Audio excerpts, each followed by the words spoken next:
Penuntun Saat Teduh Sinode Gereja Kristen Jakarta, Selasa 3 Agustus 2021. Diubah serupa Kristus. Keluaran pasal 3 ayat yang ke-17.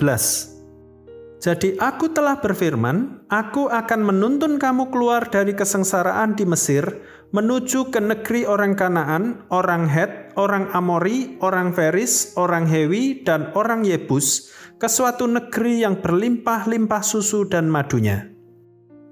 Bangsa Israel bukan hanya dibebaskan dari perbudakan di Mesir saja, tetapi bangsa itu harus dibentuk oleh Allah dengan jalan berjuang menghadapi musuh-musuhnya, yaitu orang Kanaan, orang Het, orang Amori, orang Feris, orang Hewi, dan orang Yebus sebelum mereka mendiami negeri yang berlimpah susu dan madunya tersebut. Allah ingin membentuk karakter umatnya, mengikis emosi mereka yang kekanak-kanaan, menghancurkan kejahatan yang melekat dalam diri mereka, dan seterusnya. Demikianlah cara Allah membentuk hidup kita. Setiap aspek kehidupan melibatkan proses perubahan. Sebagai contoh sederhana, jika Anda ingin makan sebuah apel untuk makan siang hari ini, Anda tidak dapat pergi ke halaman belakang Anda dan mencari apel jika Anda tidak menanam benih apel dan memeliharanya. Tidak akan ada apel di sana. Jika Anda ingin menuai apel, Anda harus menanam benih apel dan memeliharanya sepanjang musim. Anda harus menabur sebelum menuai. Jika Anda membeli apel di toko hari ini, Anda melakukannya karena orang lain melakukan semua pekerjaan itu untuk Anda. Anda harus melalui prosesnya. Tidak ada yang namanya apel instan. Anda harus berjuang dan berusaha setiap hari untuk bebas dari penjara emosi Anda. Dengan pertolongan Roh Kudus, kita pasti dimampukan sampai kita benar-benar bebas, termasuk dari penjara emosi kita.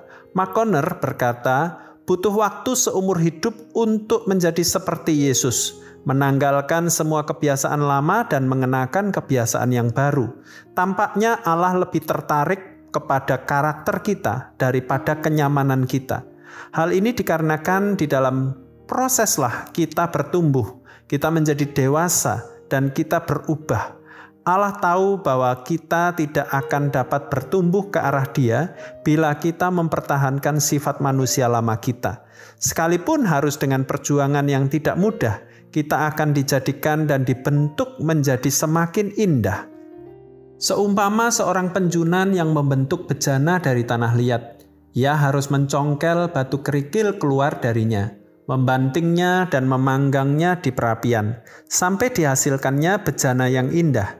Emosi kita seperti bejana tersebut yang harus dihancurkan dan dilembutkan oleh sang penjunan. Proses harus kita lewati sekalipun tidak menyenangkan. Tapi percayalah bahwa kita akan dibawanya ke tanah perjanjiannya. Kita diubahkan menjadi pribadi yang serupa Kristus, di mana kita bisa menyembah Allah dengan hati yang hancur dan ucapan syukur dari hati dan bibir kita. Sebab Dialah yang menjadikan kita ciptaan yang baru bagi kemuliaan-Nya. Perubahan semakin serupa Kristus akan melewati proses yang tidak mudah, namun hasilnya akan sangat indah. Tuhan Yesus memberkati.